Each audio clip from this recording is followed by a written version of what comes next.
Hello my dear friends, welcome back to our YouTube channel edu by M S Ali.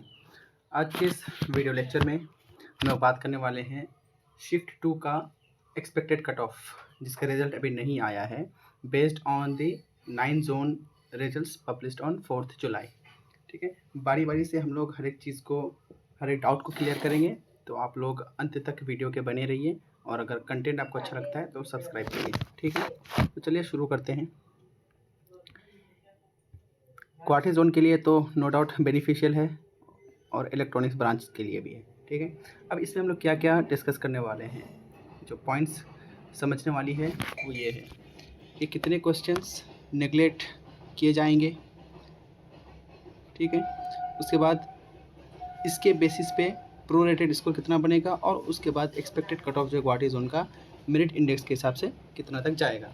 ठीक है, और ये सब अजम्पशन है अभी, क्योंकि जो 9 जोन्स का रिजल्ट आया है वहीं से मैंने कुछ कंक्लूजन ड्रॉ करके ये स्लाइड्स बनाया है। ठीक है, तो चलिए नेक्स्ट स्लाइड पे मूव करते हैं। वीडियो को बहुत ज़्यादा लंबा नहीं बनाऊंगा, बस इतना बनाऊंगा कि प्रिसाइज भी रहे, कंसाइज भी रहे और हर चीज़ क्लियर हो जाए। ठीक है, तो चलिए नेक्स्ट स्लाइड में देखते हैं।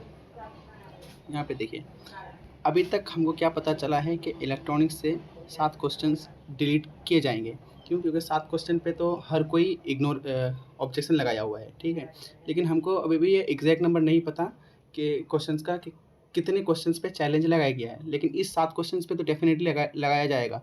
ठीक है, क्यों? क्योंकि ये 7 क्वेश्चन बहुत वायरल हो रहा था। ठीक है, जिसमें से एक आपका था नॉन टेक वाला, जो रिएक्टिविटी सीरीज़ वाला था। ठीक है, एक ये क्वेश्चन, लेकिन मैं अभी यहाँ पे मान के चलता हूँ कि अगर क्या पता और किसी ने भी अगर ऑब्जेक्शन लगाया हो दूसरे क्वेश्चंस पे, ठीक है, जिसका अभी तक हमको मालूम नहीं है, तो मैं मान के चला हूँ कि टोटल 10 क्वेश्चन ऐसे होंगे जिस पे ऑब्जेक्शन लगाए गए होंगे। ये नंबर 10 से कम भी हो सकता है, 10 से ज़्यादा भी हो सकता है। ठीक है, लेकिन मैं एक 10 मान के चलता हूँ अभी। ठीक है, कि 10 क्वेश्चन पे ऑब्जेक्शन लगाए जाएंगे। ठीक है, अब इसके बाद क्या होगा, अब इस 10 क्वेश्चन के हिसाब से किसको बेनिफिट मिलेगा और किसका नुकसान होगा। ठीक है, चलिए फिर अब यही चीज़ मैंने नेक्स्ट स्लाइड पे अटैच किया है। देखिए, ये रहा। ये मान लो आप एक एग्जांपल मान लो कि एक कैंडिडेट है जिसका स्कोर अभी, स्कोर कार्ड अभी जब तक नहीं आया है, उससे पहले 90 आ रहा है आउट ऑफ 150। ठीक है, मतलब अभी मैं मान के चला हूँ कि उसका रॉ स्कोर आ रहा है। ठीक है, अब इसमें क्या होता है कि अगर 10 क्वेश्चन को अगर किसी ने डिलीट किया, किसी ने आरआरबी ने अगर डिलीट करता है, 10 क्वेश्चन अगर डिलीट करता है आरआरबी, तो इसका मैं मान के चलता हूँ कि अभी इस 90 में से उसका एक भी ऐसा क्वेश्चन नहीं था जो अटेम्प्ट किया था और वो कैंसिल हुआ हो। यानी कि जो भी इनवैलिड क्वेश्चन थे इसके अटेम्प्ट में नहीं है, ये जो 90 वाला कैंडिडेट है इसके अटेम्प्ट में नहीं है। ठीक है, तो इसका प्रोरेटेड स्कोर क्या बनेगा, ये देखिए। तो मैंने यहाँ पे कैलकुलेट किया, अब इसका जो स्कोर बनेगा वो 90 आउट ऑफ 150 बनेगा। ठीक है, क्यों? क्योंकि ये जो 10 इनवैलिड क्वेश्चंस थे ये इसके अटेम्प्ट में से नहीं है, इसके अटेम्प्ट में से नहीं है। ठीक है, तो जाहिर सी बात है कि इसको तो बेनिफिट मिल गया। ठीक, क्योंकि जो 10 क्वेश्चन मिला है जो इग्नोर हुआ है ये इसके अटेम्प्ट में से नहीं है। इसका मतलब अब जो 140 वैलिड क्वेश्चंस बना इस पे ये 90 लेके आया है। ठीक है, तो जाहिर सी बात है कि ये तो बहुत ज़्यादा बेनिफिट हुआ होगा इसको। ठीक है, अब इसका प्रोरेटेड स्कोर कितना बनेगा। ठीक है, अब देखिए, अगर मैं प्रोरेटेड स्कोर निकालने के लिए ये जो फैक्टर है, मतलब जितना वैलिड क्वेश्चंस है और टोटल मिला के जितना क्वेश्चंस है, तो वहाँ से एक मल्टीप्लाइंग फैक्टर मेरा कितना आता है, 0.93333। ठीक है, अब इसको अगर मैं मल्टीप्लाई करता हूँ नंबर ऑफ इनवैलिड क्वेश्चन से, इनवैलिड क्वेश्चन से हमें कितना है, आपका 10 है। ठीक है, तो इतना करने के बाद अब मैं उसके रॉ स्कोर पे वो चीज़ ऐड कर दूंगा, तो वहाँ पे यही चीज़ मैंने यहाँ पे किया है। अब 90 उसका पहले था। ठीक है, अब 9.333 उस पर ऐड करेंगे तो कितना निकला मेरा, 99.3333। यानी कि अगर जो कैंडिडेट 90 जिसका रॉ स्कोर है और डिलीटेड क्वेश्चंस में से उसका एक भी क्वेश्चन नहीं है, तो उसका जो प्रोरेटेड स्कोर निकल के आएगा वो आएगा 99.333। ठीक है, ये हाईएस्ट पॉसिबल सिचुएशन है अभी। ठीक है, अब सेकंड केस की बात करते हैं, इस जिसमें हम लोग बात करेंगे अभी कि अगर मान लो कि उसका जो 10 इनवैलिड क्वेश्चंस बाय आरआरबी हुआ। ठीक है, अब मान लो कि उसके अटेम्प्ट में से 10.5 क्वेश्चन थे। ठीक है, इसको इरेज कर देता हूँ मैं, 1 मिनट। तो इरेज किया, इस नेक्स्ट स्लाइड पे चलते हैं। देखो, तो अब ये जो 10 अटेम्प्टेड क्वेश्चन था उसका, मान लो इसी में से आरआरबी ने कैंसिल किया, तो अब इसका जो स्कोर बन के आएगा वो 80 आएगा आउट ऑफ 140।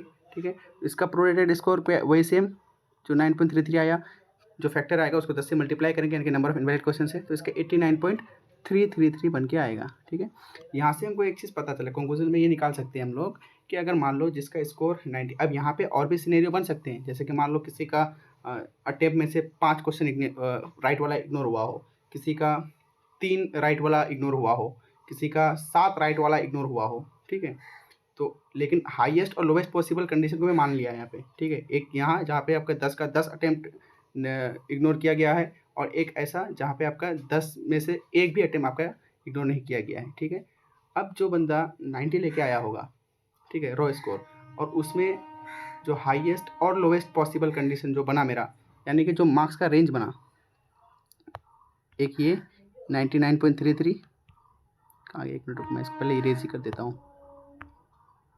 एक ये हो गया आपका 99.33, यानी कि ये हाईएस्ट पॉसिबल कंडीशन बना, और जो दूसरा कंडीशन बना मेरा वो ये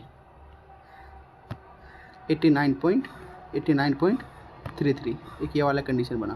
तो यानी कि अगर कोई कैंडिडेट 90 लेके आया है अभी, ठीक है, तो उसका प्रोरेटेड स्कोर का जो रेंज बनेगा वो इतना ही बनेगा, 89.33 से लेके 99.33 तक के बीच में बनेगा। अब किसी का अगर मान लो राइट में से 5 अटेम्प्ट जिसका था, मान लो 5 राइट क्वेश्चन था आउट ऑफ 10, वो राइट हुआ, इग्नोर हुआ, और जो 5 उसने गलत किया था वो इग्नोर हुआ, तब भी तो इसी के रेंज में लाई करेगा, 89 से 99 के बीच में ही लाई करेगा उसका भी रेंज। ठीक है, कंडीशन क्या है कि इसने 90 स्कोर किया है अभी। ठीक है, अब जो अगर 95 लेके आया होगा, जिसका भी रो स्कोर 97 98 है, ठीक है, तो जाहिर सी बात है कि उसका इस रेंज से थोड़ा ज़्यादा जाएगा। ठीक है, अब उसके ऊपर भी दो या तीन पॉसिबल कंडीशन बन सकता है। ठीक है, तो मैं यहाँ पे एक एग्जांपल के तौर पर मैं आपको समझाने की कोशिश कर रहा हूँ। ठीक है, इसलिए मैंने यहाँ पे जो सिंपल है वो मैंने 90 लेके चला है। ठीक है, तो आपको ये रेंज समझ में आ गया होगा। अब बात करते हैं हम लोग नेक्स्ट स्लाइड में कि एक्सपेक्टेड कट ऑफ जो जाएगी गुवाहाटी जोन के लिए वो कितना तक जा सकती है। देखो, यहाँ पे मैंने एक पॉइंट मेंशन किया है कि अभी तक हमको पता नहीं है कि मेरिट इंडेक्स जो बना है वो शिफ्ट वाइज बना है या फिर जोन वाइज बना है। फिर कोई बोलेगा कि शायद सी बात है कि शिफ्ट वाइज बना है। ठीक है, तो अभी मैं 100% कॉन्फिडेंस के साथ नहीं बोल सकता कि शिफ्ट वाइज बना है। क्यों? क्योंकि कुछ ऐसे भी कैंडिडेट्स होंगे जिनका 100+ स्कोर आया होगा, लेकिन उन्होंने अपना डेटा रैंक गुरुजी या रैंक मित्रा पे नहीं डाला होगा। ठीक है, तो अब जब उसका डेटा नहीं है रैंक गुरुजी या फिर रैंक मित्रा पे, तो अपन को लग सकता है क्या कि मैं जो टॉप 10 में था या टॉप 5 में था या टॉप जितना भी में था, ठीक है, तो मेरा क्यों नहीं हुआ? क्योंकि कुछ ऐसे कैंडिडेट्स हो सकते हैं जो अपना डेटा नहीं डाले हैं। ठीक है, तो अभी यहाँ पे ये क्लेरिफिकेशन नहीं आया है कि जोन वाइज हुआ है कि शिफ्ट वाइज हुआ है। ठीक है, तो इसी वजह से मैं अभी एग्जैक्ट मेरिट इंडेक्स को प्रिडिक्ट नहीं कर सकता। ठीक है, अब देखो, लेकिन एक आइडिया मिल सकता है कहाँ का, जो मेरिट इंडेक्स बनेगा गुवाहाटी जोन के लिए, based on the results published on 4 जुलाई 2025। ठीक है, और फाइंडिंग्स में बात कर रहे हैं कि अगर मेरा प्रोरेटेड स्कोर अगर 97+ बनता है, ठीक है, मतलब किसी की भी कैंडिडेट का अगर प्रोरेटेड स्कोर 97+ बनता है इग्नोर्ड क्वेश्चंस में को मिला के, ठीक है, तो हाई चांसेस ऑफ सिलेक्शन बन जाता है उसका।